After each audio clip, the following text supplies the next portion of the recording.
நீங்கள் பண்ணுறது ஒன்றுமே சரியில்லைம்மா. தோசைக்கு கொடுக்குறத சாப்பிட்டுட்டு தூங்குவீங்களா? அவங்கக்கிட்ட போய் அது வேணும் இது வேணும்னு சொல்லி அவங்கள இத்தனை வேலை செய்ய வைக்கிறீங்க. சரி, நான் போய் உதவி பண்ணலான்னு பார்த்தா என்னையும் பிடிச்சி உட்கார வச்சிட்ருக்கீங்க. அவளே போய் வேலை பார்க்குறேன்னு சொன்னால் நீ விட மாட்ட போல. எங்கள் பாட்டி மாதிரி தங்கமான மாமியார் அமைஞ்சதுனால நீ தப்பிச்ச. உனக்கு மட்டும் ஒன்றை மாதிரியே ஒரு மாமியார் அமைஞ்சிருக்கணும். அப்போ தெரிஞ்சிருக்கும் எங்கள் அண்ணி படுற கஷ்டம்லாம். ஆமாம், உங்கள் பாட்டி தானே, ரொம்ப நல்ல பாட்டி. உங்கள் பாட்டி என்னை படுத்தின கொடுமையெல்லாம் கேட்டா இவன் என்ன அப்போ கஷ்டப்படுறான் இந்த வீட்டில். 26 பேருக்கு சமைக்க சொல்லும் உங்கள் பாட்டி. அதுவும் இட்லி மாவெல்லாம் இல்லை, பழையது வேணுக்குனே அவ்வளோ வரிசையை போட்டு வடித்து ஊற வச்சுருக்கோம். அதை ஆட்டாங்கல்ல அரைச்சி நான் 26 பேருக்கு தோசை சுடுறதுக்குள்ளே ஏம்மா என் உயிர் போயிட்டு உயிர் வருண்டி. உங்கள் பாட்டியாவது நல்ல பாட்டியாவது இப்போ ஏதோ வயசானனால அடங்கி கிடக்கு. அதனால தான் அந்த குடும்பத்துலேருந்து நீ ஓடி வந்துட்டியாம்மா? வாயை மூடு. ஓடி வராங்களாம்மா ஓடி. உங்கள் அப்பாவுக்கு இந்த பக்கம் வேலை கிடைச்சனால நம்ம நவுந்து வந்துட்டோம். வெளியிலேயே சொல்லிகிட்டு இருக்காதடி. முக்கியமாக உங்கள் பாட்டிக்கு நேரம் சொல்லாத. இதுதான் சாக்குன்னு சண்டைக்கு வந்துடும். அப்போ பாட்டி தான் உனக்கு சரியான ஆள். இரு, பாட்டியை ஃபோன் பண்ணி ஊர்லேருந்து வர வைக்கிறேன். காலையிலேருந்து வீட்டை முழுவி தொடச்சி கூட்டி பெருக்கி அது இதுன்னு எத்தனை வேலை பார்த்தேன். சரி, இப்போயாவது ஒரு இட்லியை ஊற்றி ஒரு சட்னியை வச்சு நைட்டுக்காக வேலையை முடிச்சிடலான்னு பார்த்தா சும்மா இல்லாமல் தோசையை ஊற்று 2 சட்னியை செய்ய ஒரு குருமாவைன்னு வேலையை இழுத்து விட்டாங்க. எவ்வளோ வேலை பார்க்குறது. ஒரு தோசை ஊற்றுறதுக்கு உங்கள் அண்ணி 1 மணி நேரம் ஆக்கிடுவா. கொஞ்சம் பொறுங்க, எல்லாம் செஞ்சு அவங்க எடுத்துகிட்டு வரணும்ல. இந்த மகாராஜா வேற போய் சாப்பிட கூப்பிடணும். விடியறதுக்குள்ளே தோசையை எடுத்துகிட்டு வந்துடுவியா என்ன? மாத்திரை போட்டாங்க போல், பசியில் கத்திட்டு கிடக்குறாங்க. அத்தை இருங்க, அந்த வந்துட்டேன். இங்க நடக்கிறது ஒண்ணு, நீ சொல்றது ஒண்ணு. ஏன் அப்பா கிட்ட இப்படிலாம் போய் சொல்லிட்டு இருக்க? நான் எங்க போய் சொன்னேன்? எனக்கு பிடிச்ச காலேஜில் என்னை சேர்த்து விட மாட்டீங்கன்னு மட்டும்தான் சொன்னேன். வேற எதுவும் நான் அப்பாட்ட சொல்லலை.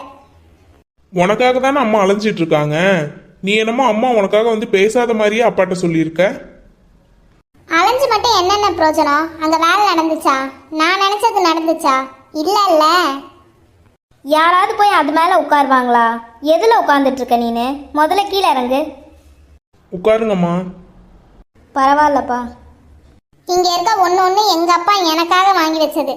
அதை நான் உடப்பேன், என்ன வேணா பண்ணுவேன். அதை கேட்க நீ யாரு? அவங்கள அம்மான்னு கொஞ்சம் கூட நீ மதிக்கவே மாட்டியா? ஏன் இப்படி துமுறா நடந்துட்டு இருக்க ஸ்ரீ? முதல்ல நிறுத்து. யாருக்கு யார் அம்மா? ஸ்ரீ வேண்டாம். நான் அமைதியா தான் இருக்கேன். நீ தான் என்ன பேச வைக்கிற. இவங்க என்ன நமக்கு அம்மாவா? இதோட பேச்சை நிறுத்திடு. அவங்க மனசை தேவையில்லாம கஷ்டப்படுத்திட்டு இருக்காத. நானும் அவங்க மனசை கஷ்டப்படுத்துறேன்? நீ தான் என்ன பேச வச்ச. நான் அமைதியா செல்லு தான் பார்த்துட்டு இருந்தேன். அப்பா கிட்ட நான் என்ன சொன்னா உனக்கு என்ன? சதீஷ் வேண்டாப்பா. இதோ ஆக்டிங் ஆரம்பிச்சிட்டாங்கல்ல. அம்மாவா அம்மா? யாருக்கு யார் அம்மா? இப்படியே பேசிட்டு இருந்த ஓங்கி அடிச்சிருவேன் பாத்துக்க. தேவையில்லாம இந்த என்ன அடிக்கிறது கை வாங்குற வேலையெல்லாம் வச்சிட்டு இருக்காத. சதீஷ் வேண்டாம்ப்பா, நீ சும்மா இருப்பா. எல்லாத்துக்கும் காரணமே நீங்க தான். நான் ஒவ்வொரு தடவையும் அப்பா கிட்ட சொல்ல போறேன்னு சொல்லும்போது என்னை தடுத்து இவளை எந்த நிலைமையில கொண்டாந்து விட்டுருக்கீங்கன்னு பாத்தீங்களா? உங்களுக்கு தான் இதனால கஷ்டம். இனிமேல் நான் பொறுமையா இருக்க மாட்டேம்மா. நான் எல்லாத்தையும் அப்பா கிட்ட சொல்லதான் போறேன். போய் சொல்லிக்கோ. அப்பாலாம் உன்னை நம்ப கூட மாட்டாரு. அப்பாவுக்கு என்னை பத்தி நல்லாவே தெரியும். ஏன் அப்பாவுக்கே அவங்கள பிடிக்காது. அப்பா சொன்னாரா அம்மாவை பிடிக்காதுன்னு? அப்பா இங்க வராம இருக்கிறதுக்கு காரணமே இவங்க தான். இவங்களால தான் நம்மளால நம்ம அப்பா கூட இருக்கவே முடியல. இவங்களுக்கு பயந்துக்கிட்டு தான் அப்பா ஃபாரின்லேயே கிடக்குறாரு. நன்றியை மறந்துட்டு பேசாத ஸ்ரீ. இவங்க இல்லைன்னா உன் நிலைமை என்ன ஆயிருக்குன்னு யோசிச்சு பாரு. வேண்டாப்பா சதீஷ், ஏதோ சின்ன பொண்ணு தெரியாம பேசுறா, விடுப்பா. யார் தெரியாம பேசுறா? எல்லாம் தெரிஞ்சுதான் பேசுறேன். உங்களால தான் எங்க நிம்மதியே போகுது. நீங்க இந்த வீட்டை விட்டு போனாவே போதும். எங்க அப்பா எங்க கூட வந்து சேர்ந்துருவாரு. ஸ்ரீ மரியாதையா அவங்க கிட்ட மன்னிப்பு கேளு. என்னாலலாம் முடியாது. அவ சார்பா நான் மன்னிப்பு கேட்குறேம்மா. நீங்க எதுவும் மனசுல வச்சுக்காதீங்க. அவ ஏதோ கோவத்தில் பேசிட்டு போறா. நான் அதெல்லாம் மனசில் வச்சுக்கலப்பா. அதை விடு, வா நம்ம போய் சாப்பிட்லாம். எல்லாரும் சாப்பிட்டாச்சாமா? குழந்தைங்களுக்குலாம் சாப்பாடு ஊட்டிட்டீங்களா? சாப்பிட்டாங்க அத்தை. கிச்சன் வேலை எல்லாத்தையும் கம்ப்ளீட்டாக முடிச்சிட்டிங்கல்லம்மா? காலையில் எழுந்திரிச்சு அப்புறம் அத்தை இதை துடைக்கல, அத்தை அதை கழுவாமல் வச்சுட்டேன்னு சொல்லிட்டு இருக்காதீங்க. அஞ்சு, நீ வேற விட்டா 2 பேர் கிச்சன் சுண்ணாம்பு செவுரு எல்லாத்தையும் உடச்சி ஓட்ட போட்டுருவாங்க போல, அந்த அளவு சுத்தம் பண்ணிட்டு இருக்காங்க. தரையெல்லாம் பேத்து கையில கொடுத்துருவாங்க போல, அந்த அளவு மாப் போடுறாங்க. எப்போவுமே கிச்சன் ராத்திரி தூங்க போகும்போது இந்த அளவு சுத்தமாக இருக்கணும்.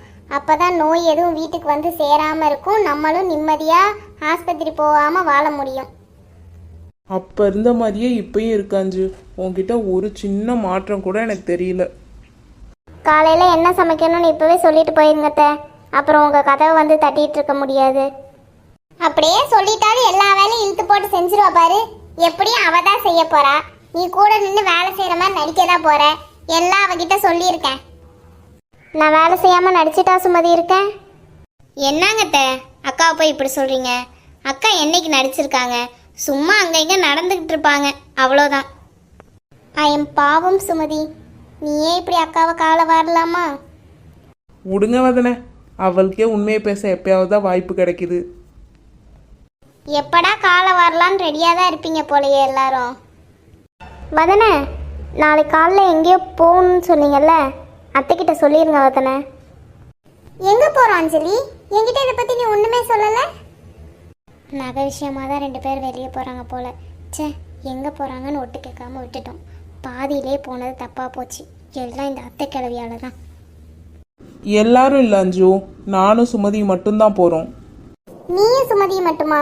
அப்படி 2 பேரும் தனியாக எங்கே போகிறீங்க? நாளைக்கு வெள்ளிக்கிழமை இல்லை, ஒரு நல்ல நாள் கூட இல்லை கோயிலுக்கு எதுவும் போகிறதுக்கு. என்ன விஷயம் அஞ்சலி, ஏதாவது பிரச்சனையா? அஞ்சு, சுமதியை நான் வெளியே கூட்டிட்டு போலாமா கூடாதா? எல்லாத்துக்கும் பதில் சொல்லிட்டு தான் கூட்டிட்டு போகணுமா? என்னை நம்பி சுமதியை நீ அனுப்ப மாட்டியா? அதான் பாயிண்ட்டை பிடிச்சிட்டால, போச்சு. அந்த நகை இனிமேல் நமக்கு இல்லை. என்ன அஞ்சலி, அப்படிலாம் இல்லைம்மா. உன்னை நம்பாமல் நான் வேற யாரை நம்ப போகிறேன்? அப்பா தான் கொஞ்ச நாளைக்கு கொஞ்சம் கவனமாக இருங்க, ஏன்னா ஒரு சில பிரச்சனையெல்லாம் வீட்டில் நடந்துட்டுருக்குன்னு சொன்னாங்க. தாராளமாக நீ சுமதியை கூட்டிகிட்டு போகலாம். சுமதி, நாளைக்கு அஞ்சலி எங்கே கூப்பிட்றாலோ நீ பாட்டு கிளம்பி போகிற. வேலையெல்லாம் நானும் பிரியாம பார்த்துக்குவோம். குழந்தைங்களுக்கு லீவு தானே? லீவு தாங்கத்த. சரிங்கத்த, நான் மதனை கூட போயிட்டு வந்துடுறேன். போதுமா அஞ்சலி? நானே சொல்லிட்டேன், நீ எங்கே கூப்பிட்டாலும் அவள் வருவா, சரியா? தேங்க்ஸ் அஞ்சு. பத்திரமா சுமதியை கூட்டிட்டு போயிட்டு பத்திரமா கொண்டு வந்துடுவேன். சரி, சட்டுப்புட்டுன்னு போய் எல்லாரும் படுங்க. காலையில் வெளியே போகிற வேலை இருக்குன்னு வேற சொல்கிறீங்க. சீக்கிரமாக தூங்கினாதான் சீக்கிரமாக எந்திரிக்க முடியும். போங்க, லைட்டெல்லாம் ஆஃப் பண்ணிட்டு போங்க.